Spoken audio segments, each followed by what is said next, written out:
Halo semuanya pendengar Bintang Mulia Homeschooling Channel. Terima kasih sampai saat ini Anda masih suka menyaksikan konten-konten dari kami. Kami ini adalah Bintang Mulia Homeschooling, homeschooling yang sangat fleksibel, homeschooling online yang ada di Kudus, Jawa Tengah. Namun siswa kami semuanya berasal dari luar daerah. Ada yang dari kota-kota besar, Jakarta, Bandung, Surabaya, Medan, dan juga termasuk yang ada di luar negeri. Kalau Anda penasaran dengan layanan pendidikan kami, silahkan masuk ke website www.bintangmulia.org. Nah, seperti biasa, konten ini kita akan membahas tentang hal-hal pendidikan yang sifatnya kreatif, menarik, dan juga out of the box lah pokoknya. Karena memang kami di Bintang Mulia Homeschooling ini pantang untuk memberikan layanan pendidikan yang sama seperti sekolah-sekolah pada umumnya. Kalau Anda penasaran, coba deh cek website kami ya. Siswa-siswa kami itu biasanya tertariknya karena memang setelah buka website itu mereka merasa kita beda dengan sekolah-sekolah yang lain. Oke, moms and dads semuanya atau siapapun yang peduli dengan isu-isu pendidikan, Anda semuanya pasti sudah tahu kalau pada bulan-bulan ini, akhir tahun 2021 ini, pendidikan Indonesia ini sedang diramaikan dengan adanya rencana pemerintah untuk mengganti kurikulum. Wah, kalau boleh saya sebut, kalau orang-orang yang berprofesi sebagai guru, pendidik, atau pengelola sekolah gitu ya, mereka pasti ekspresinya langsung, wah bener kan, ganti menteri, ganti kurikulum, kan gitu. Cuman ada beberapa hal yang memang nanti harus kita ketahui, bahwa sebetulnya kurikulum itu sah-sah saja untuk berubah. Ya, itu yang harus dicatat terlebih dahulu. Kurikulum itu dia sebetulnya menyesuaikan dengan kebutuhan dan juga tantangan era pada zamannya. Jadi contoh, jika memang dirasa kurikulum 2013 ini itu sudah usang, tidak bisa menjawab tantangan-tantangan generasi milenial, generasi Z gitu ya, ya sah-sah saja untuk dirubah. Kenapa? Karena karakteristik tiap anak pada tiap zamannya itu memang berbeda. Jadi kurikulum itu memang lahir karena adanya respon jawaban dari tantangan atau karakter si anak-anak kita itu generasi muda. Jadi sampai sini kita boleh dong sepakat kalau mau kayak gimana pun boleh berubah. Cuman catatan berikutnya adalah berubahnya itu harus benar. Nah, ini yang agak repot, agak sulit. Berubahnya harus benar. Jangan malah makin kacau, makin rumit, atau malah mempersulit pengajar dan juga siswa. Itu yang nggak boleh sebenarnya, teman-teman. Nah, coba mari kita intip sedikit tentang kurikulum yang nanti ini akan diberlakukan. Dari kabar, informasi yang beredar, termasuk dari jawaban atau rilisnya Pak Nadiem Makarim, Menteri Pendidikan kita, ada beberapa hal krusial yang diubah dan itu ada runutannya loh teman-teman dengan proses AKM yang tahun ini itu sudah dijalankan. Oke. Kawan-kawan semuanya pasti sudah mendengar bahwa nanti di kurikulum baru ini pada jenjang SMA itu nanti untuk penjurusan IPA dan IPS dia bukan dihilangkan ya teman-teman, bukan dihilangkan, tapi sekatnya itu sangat tipis sekali ya. Jadi ketika kelas 10 atau kelas 1 SMA, anak-anak kita itu nanti akan belajar mata pelajaran atau hal-hal yang umum. Jadi mudahnya gambarannya adalah mereka nanti akan belajar seperti anak-anak SMP mapelnya. Jadi semua hal dasar basic mapel yang umum semuanya masih ada tapi di kelas 1 SMA. Kemudian nanti masuk di kelas 2 itu nanti anak-anak boleh untuk memilih ya, boleh untuk memilih mana ilmu pengetahuan yang dia sukai. Maksudnya seperti ini. Nanti akan tetap ada mata pelajaran wajib di kelas 2-nya. Jadi matematika, bahasa Indonesia, bahasa Inggris, lalu kemudian PPKN, pendidikan agama itu masuk dalam mata pelajaran wajib, di mana dia mau konsentrasinya apa aja, mau minatnya apa aja, tetap akan dapat mata pelajaran itu, karena itu adalah mata pelajaran yang digunakan untuk basic pengembang. Nah, pilihannya adalah ketika nanti mereka lebih condong tertarik ya, tertarik, ingat ini bukan karena paksaan orang tua, bukan karena nanti kalau mau jadi dokter harus IPA, tapi ini karena ketertarikan dalam diri sendiri. Ternyata mereka tertarik pada ilmu-ilmu alam ya, sains gitu kan. Itu nanti mata pelajaran, kelompok mata pelajaran yang dipilih itu adalah kelompok mata pelajaran eksak. Nanti dia akan ada fisika, nanti dia akan ada biologi, dan selanjutnya. Pun yang memilih untuk berkonsentrasi atau tertarik pada ilmu-ilmu sosial, dia itu nanti akan ada kelompok mata pelajaran ekonomi, sosiologi, dan lain sebagainya, sejarah ya termasuk itu, yang semuanya masuk ke dalam golongan ilmu sosial. Nah, Bapak dan Ibu semuanya, jangan langsung kaget, jangan langsung respon negatif dulu. Tadi saya bilang kurikulum itu sah-sah saja untuk berubah, ya kan? Cuman berubahnya itu harus benar. Itu catatannya, berubahnya harus benar. Saya katakan berkali-kali itu. Nah, yang harus kita lihat dari kurikulum baru ini adalah satu, dia tidak membebani guru. Karena guru lagi-lagi adalah tugasnya sebagai fasilitator, pengembang siswa, tapi mereka itu adalah yang memfasilitasi, bukan pendikte, bukan orang yang menyuruh harus melakukan ini, harus melakukan itu, enggak. Jadi objeknya adalah, balik lagi, kurikulum ini sebetulnya adalah siswa. Makanya nanti kita harus paham, ini perlu bantuan dari pihak keluarga.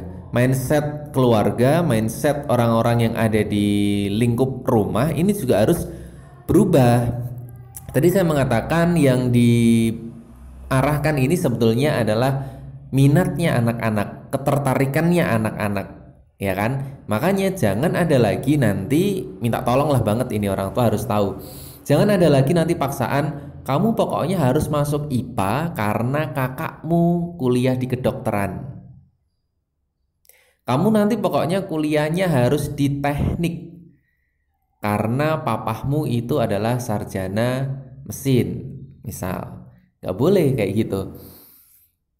Nah, untuk mendapatkan minat, bakat yang memang betul-betul original keluar dari anaknya, itu tidak bisa hanya dilakukan oleh sekolah. Karena sekolah, satu, waktunya terbatas. Dua, guru-guru kita itu dalam satu kelas menangani ya 30 hingga mungkin 40 siswa loh. Bayangkan bagaimana bisa memunculkan satu-satu karakter unik dari masing-masing siswa kalau satu guru itu ngampunya segitu banyaknya. Nah, makanya waktu terbesar mereka itu ada di rumah sebetulnya. Mari coba kita ubah mindsetnya.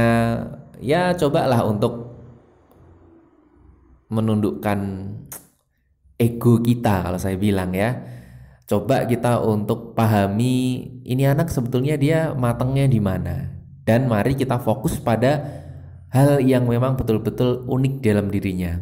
Kenapa? Karena sebetulnya generasi muda Indonesia nanti di masa depan itu memerlukan generasi-generasi yang tumbuh dengan originalitas masing-masing.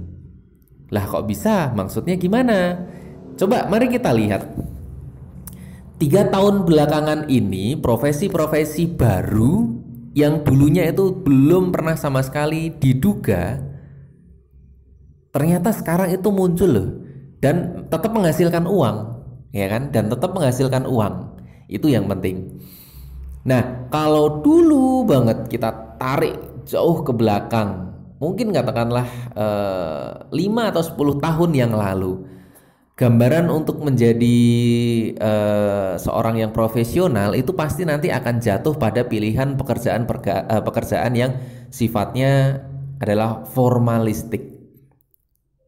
Ya, coba kita sebutlah apa? Dokter, karyawan kantor, pegawai kantor, apalagi banyak ya yang sebetulnya itu adalah profesi yang memang sudah banyak digeluti orang dan itu sudah sering menjadi profesi impian.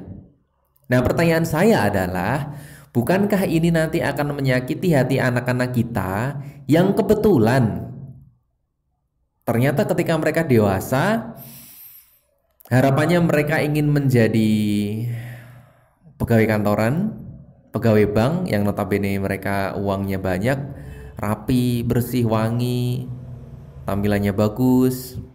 Tapi ternyata secara ajaibnya takdir Tuhan tidak memperkenankan untuk anak-anak kita ini mencapai apa yang mereka inginkan. Betapa nanti dalam sisa hidupnya dia akan merasa sebagai orang yang sangat tidak berguna. Dalam sisa hidupnya dia pasti dia akan melakukan pekerjaannya dia yang sekarang ini dia dapat hanya dengan sepenuh hati. Dia akan ada rasa penyesalan yang begitu besar dalam hatinya, meratapi kenapa saya kok tidak bisa jadi seorang pegawai kantor. Bayangkan itu, padahal teman-teman, Bapak Ibu semuanya, jabatan-jabatan pekerjaan formal itu jumlahnya terbatas. Anak-anak kita, generasi muda kita jumlahnya banyak sekali. Nah, dari perbandingan itu antara orang-orang yang memang dia dikatakan tadi kerjaannya moncer versus anak-anak yang dia nggak bisa dapat kerjaan yang bagus, pekerjaan ala kadarnya, yang penting menghasilkan, betapa perbedaannya sangat jauh sekali. Nah, apakah sisa-sisa generasi muda ini itu tadi yang dikatakan yang nggak dapat kerjaan yang formal, lalu kemudian apakah dia harus merasa putus asa? Nah, kalau seperti itu betapa ruginya bangsa Indonesia. Kita lihat coba sekarang, tadi saya mengatakan 3 tahun belakangan ini muncul kerjaan-kerjaan yang dulu belum pernah dipikirkan sama sekali, sekarang muncul dan menghasilkan. Ambil contoh YouTube ya, siapa sih yang nggak punya sosial media? Semua orang punya, tapi kalau anak-anak kita itu dia kreatif, dia paham tentang gimana cara dunia itu berputar gitu kan. Artinya apa sih yang seharusnya dia lakukan untuk bisa bertahan hidup, terutama ketika nanti dia sudah belajar untuk mandiri, tidak tergantung pada orang tuanya. Ternyata setiap hari kita pegang Instagram, tiap hari anak-anak kita pegang TikTok, YouTube. Ternyata kalau mereka kreatif itu bisa jadi sumber pendapatan, ya kan? Coba lihat artis-artis kita yang awalnya memang TV itu jadi kanal utama, tapi ternyata setelah sekarang pamor TV itu juga meredup, kemudian internet ini naik, mereka rame-rame lari jadi YouTuber semuanya, buat podcast segala macam. Mereka cuma ngobrol loh, Bapak Ibu semuanya. Rans Entertainment berapa miliar dalam sebulan? Close the door Deddy Corbuzier berapa miliar dalam sebulan? Anda bisa cek sendiri kan gitu. Nah, sebetulnya potensi-potensi ini yang pengen dibidik oleh ya pemerintah lah, tapi orang tua harus tetap bantu ya. Melalui apa? Melalui ramuan kurikulum yang tepat. Nah, tanpa mengurangi rasa hormat, untuk kurikulum terbaru ini sudah ada beberapa bukan penolakan ya, saya tidak mengatakan ini penolakan, tapi reaksi atau respon yang cukup miring oleh beliau-beliau keluarga yang memang mengagungkan nilai ya. Mereka menganggap bahwa anak-anak ini nanti belajarnya akan tidak serius, dan kemudian nilai-nilai yang didapat itu nanti mereka adalah nilai-nilai yang santai. Tadi saya mengatakan ayah dan bunda semuanya, mari kita rubah mindsetnya. Ini bukan semata untuk ngejar nilai, tapi lebih kepada mengembangkan potensi anak-anak kita sesuai dengan bakat naturalnya.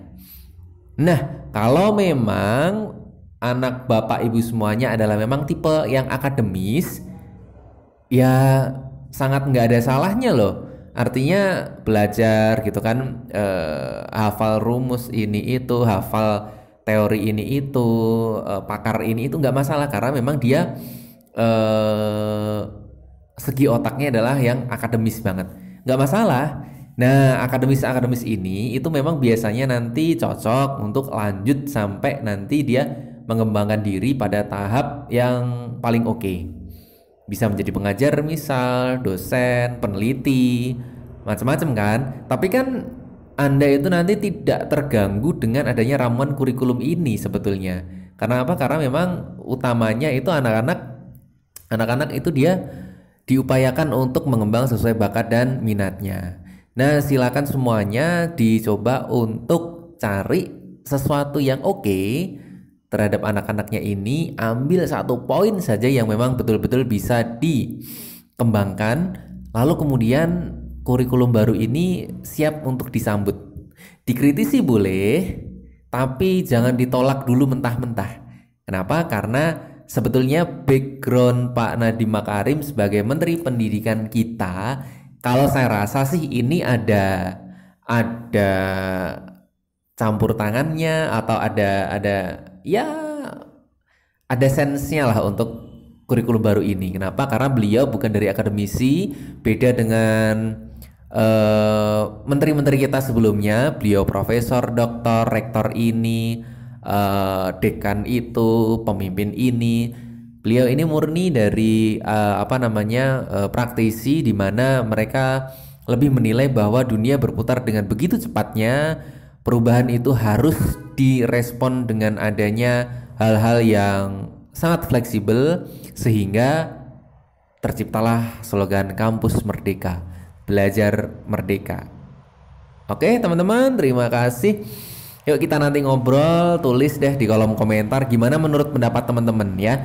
Saya pengen lihat sebetulnya versi orang tua kalau Anda adalah sebagai orang tua, dan juga versi anak ketika merasakan pembelajaran di Indonesia saat ini.